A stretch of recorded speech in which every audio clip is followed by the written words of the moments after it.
perfectamente el maravilloso plan de la salvación. Por eso el santuario, hermano, es una de las verdades más lindas que nosotros debemos de conocer. ¿Qué pretendía Dios al ordenar construir un santuario? En primer lugar, presentar el maravilloso plan de ¿qué? Salvación. De la salvación.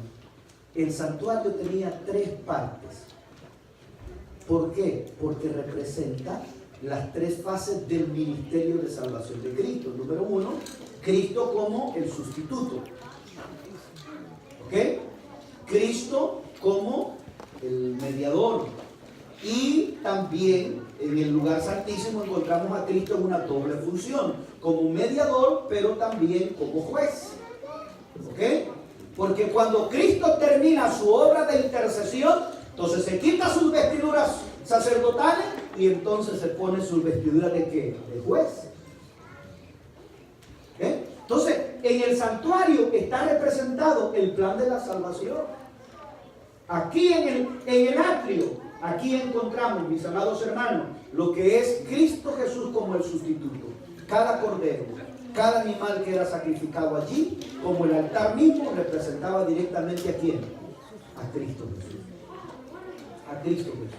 Luego, en el lugar santo había una obra ¿de qué? De mediación. El sacerdote tomaba sangre de acá de estos sacrificios y los llevaba acá al lugar santo. Y aquí en el altar del incienso y sobre la cortina que dividía el lugar santo del lugar santísimo, esparcía la sangre de ese sacrificio. Aquí, sobre esta cortina, derramaba sangre también sobre el altar del incienso. Y eso representaba la intercesión de Cristo. El sacerdote era el intercesor por ese pecador que había llegado allí arrepentido, que había llevado su ofrenda. El sacerdote era el mediador, hacía la función de mediador.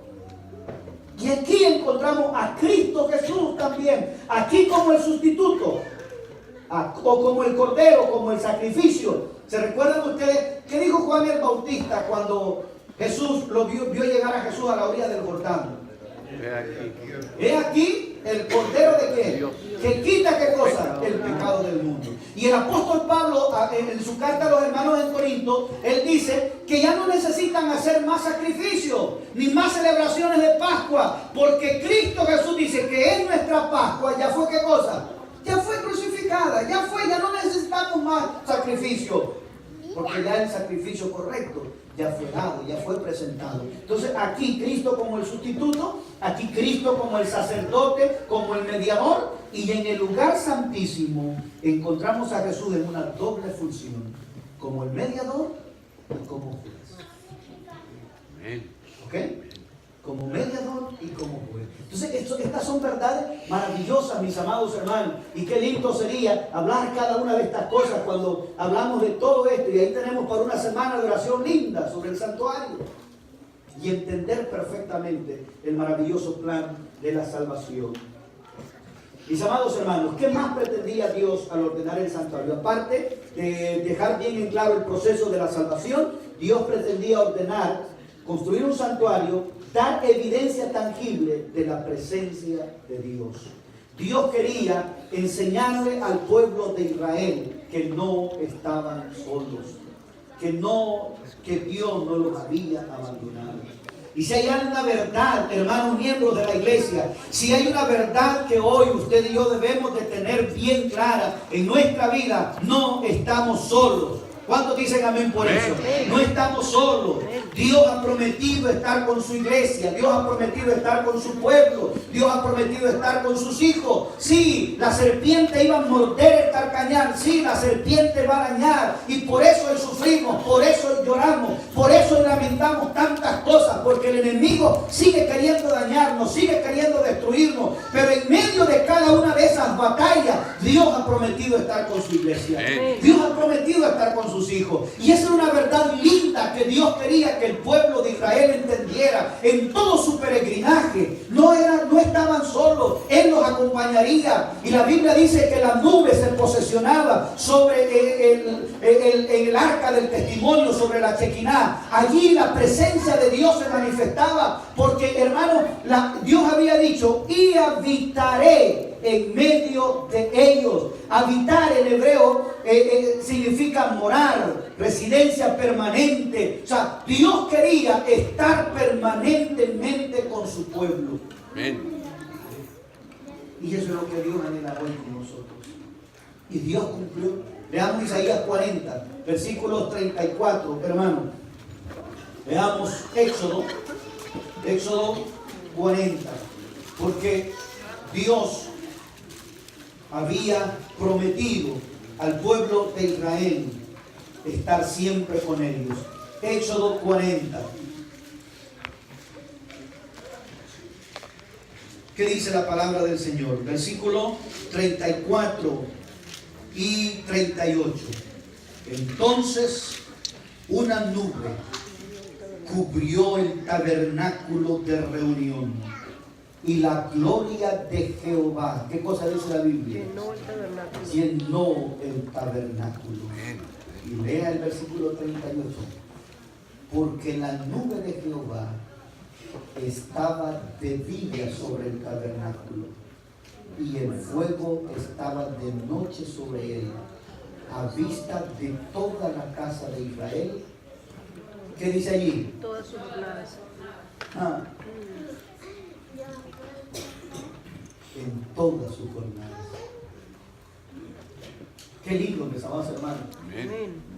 Estas son, mira hermano, por eso decía la cita anterior que cuando nosotros estudiamos esto y comprendemos esto, dice que nuestra vida se llena de éxtasis. Ahora, hermano, si usted no se emociona con esto, si usted no se alegra con esto, yo no sé en qué se va a alegrar usted.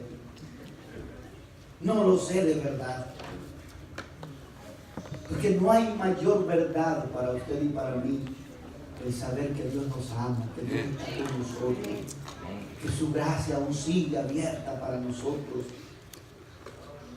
Y que esa gracia, ese amor debe de llevarnos, debe de motivarnos a ser diferentes, a vivir una vida diferente, a obedecerle, a amarle. Eso es lo que debe de provocar el cambio en nuestra vida y en nuestro corazón, la gracia y la misericordia. Hermanos, no hay mayor cosa para transformar nuestra vida que el amor. Yo vuelvo a decir, hermanos queridos, cuando usted y yo entendamos,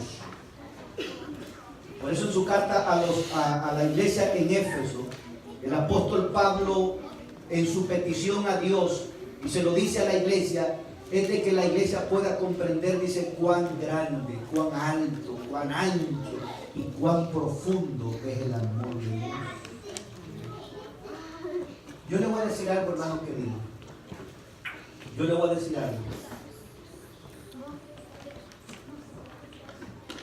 Padres de familia, y esto es un buen consejo.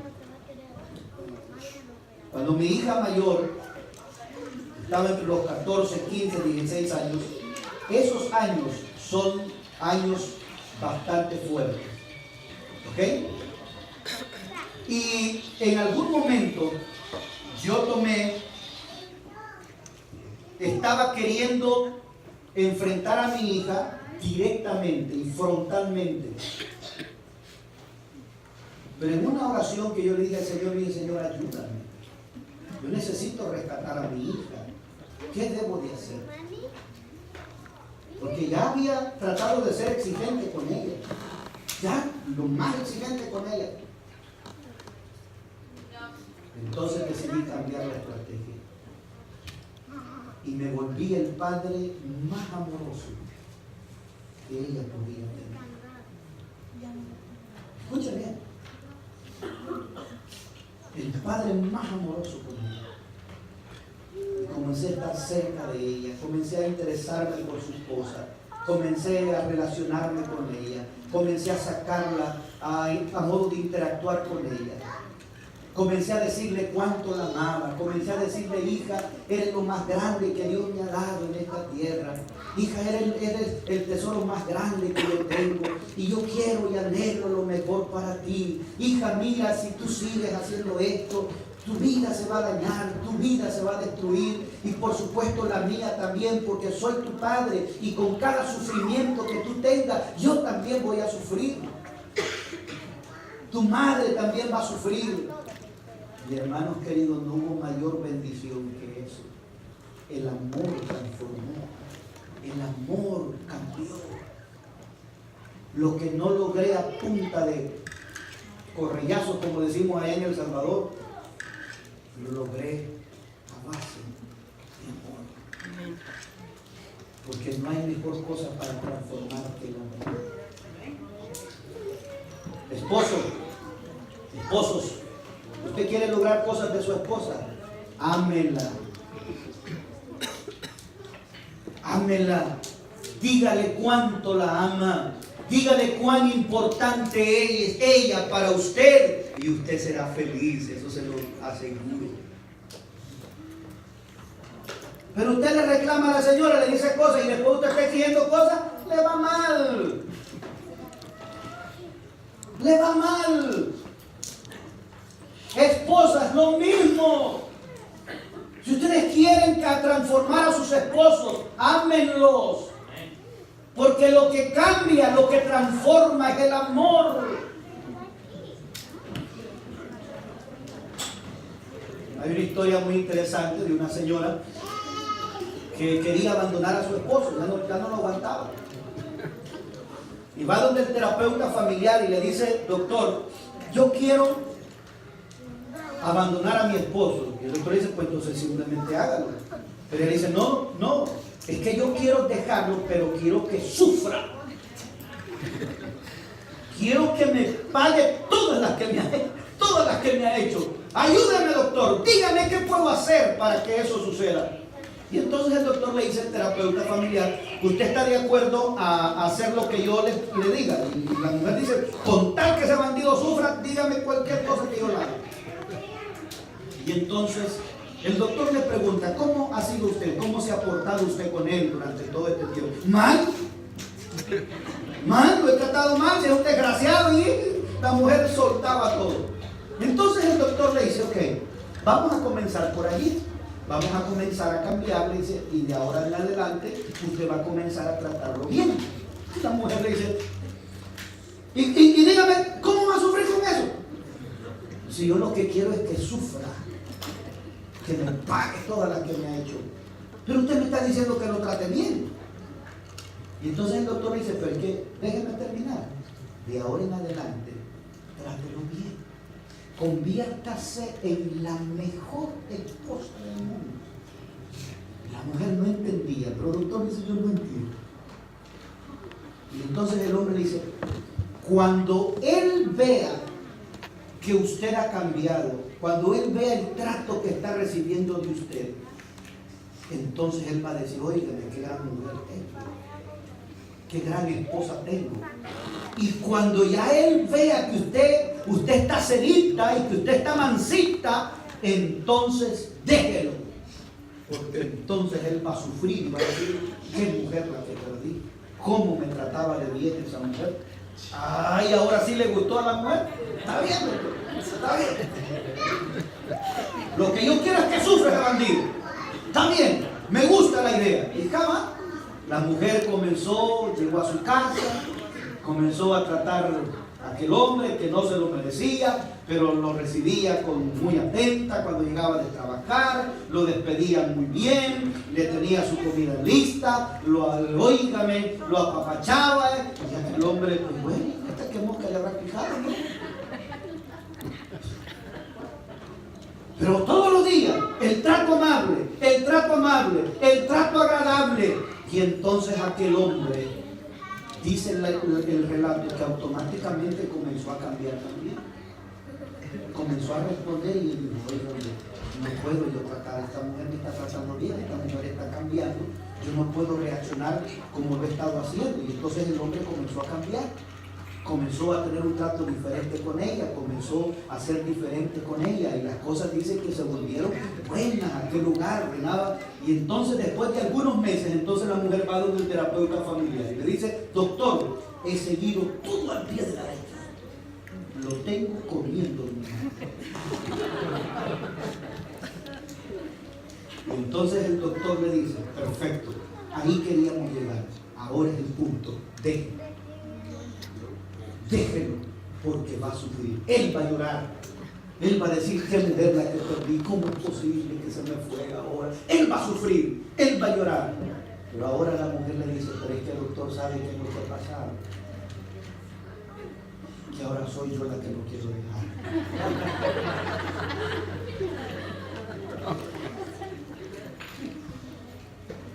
¿Qué había provocado el cambio?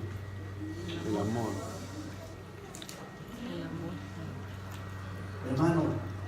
Hermanos, amen a sus mujeres. Esposas, amen a sus esposos, hombres. El amor cambia todo. Me metí en eso, aunque no es un seminario de familia, pero me metí en eso para ilustrar. Cuando tú y yo entendamos cuán grande es el amor de Dios, entonces estaremos dispuestos a responder como Dios quiere que lo hagamos. Estaremos dispuestos a obedecer, estaremos dispuestos a hacerlo mejor, a dejar lo que debemos de dejar, a vivir como debemos de vivir, porque hemos entendido que el amor de Dios es tan grande, porque hemos entendido, mis amados hermanos, que no merecíamos salvación, que no merecíamos nada, pero que Dios nos amó tanto, que dio todo lo mejor por nosotros. Entonces yo podré responder al amor de mi Dios.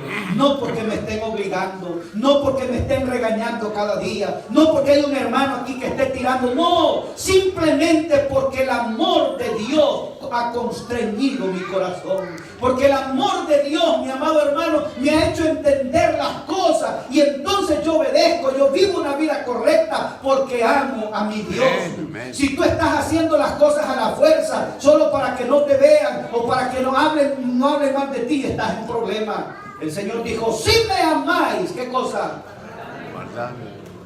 La premisa es el amor. Y tú y yo debemos entender cuánto nos ama el Señor. Cuando entendamos eso, yo le aseguro, no nos quedará otra que vivir una vida diferente. Para ir terminando ya, el santuario celestial es la gran central del poder de Jehová. De él sale toda la ayuda necesaria para todo aquel que se conecta a él con fe. Aquel cuya fe se sostiene en esa ayuda podrá escapar de las cimas de la dificultad. Tendrá el alma henchida de una luz que se esparcirá y bendecirá a los demás. Escucha esta cita. Aquel que permita que la duda y la incredulidad rompan la conexión se encontrará en la oscuridad, incapaz de seguir avanzando, y se convertirá, ¿qué cosa dice? En piedra de tropiezo para otros. Y quiero terminar con Isaías 57:15. ¿Alguien lee esa cita? Isaías 57:15. ¿Qué dice la palabra del Señor? Isaías 57:15. Y con esa cita vamos terminando, mis amados hermanos. ¿Alguien puede leernos esa cita?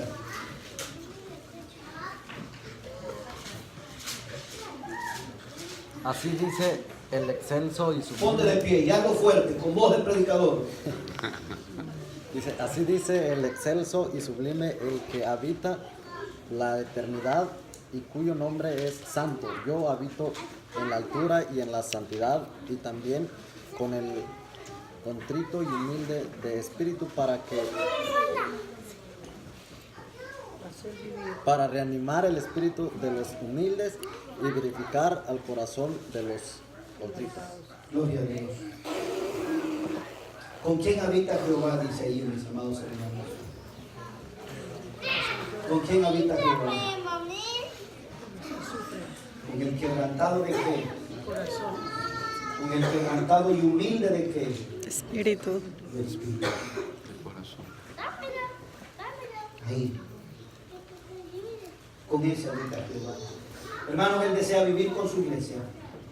Y en Apocalipsis 3:20, el llamado a la iglesia de la Odisea, hermano, ese llamado nosotros se lo aplicamos a la gente de afuera. Pero ese llamado no es para los que están afuera. El llamado de Apocalipsis 3:20 es para los que estamos adentro. Porque está dentro del marco, en el contexto de la iglesia de la Odisea. Y la iglesia de la Odisea representa a la iglesia de hoy, de este tiempo. Entonces, ¿a quién le dice el Señor, venid a mí? ¿A quién? A nosotros. Es aquí, yo estoy, ¿a qué dice? A las puertas y llamo. Si alguno oye mi voz y abre la puerta, entraré a él, cenaré Hermano miembro de la iglesia, jamás me cansaré de decirte que el Señor te ama. Y cuando entiendas cuán grande es el amor de Dios, no necesitarás que te anden regañando, no necesitarás que te anden empujando. No. Tú podrás decir, ¿a dónde vamos? ¿Qué hacemos hoy? Hermano Víctor, ¿dónde es la obra misionera hoy? ¿A qué horas es? Dígame qué horas es. Porque yo amo a mi Dios. No necesito que me lo anden diciendo. 3 de la tarde, dice el hermano. Sí. No necesitaré que me estén diciendo cómo debo de vestirme, cómo debo de hablar, qué debo de comer, qué no debo de comer. Porque el amor de Dios habrá cambiado y habrá transformado mi corazón. Que Dios les bendiga. Que Dios les bendiga.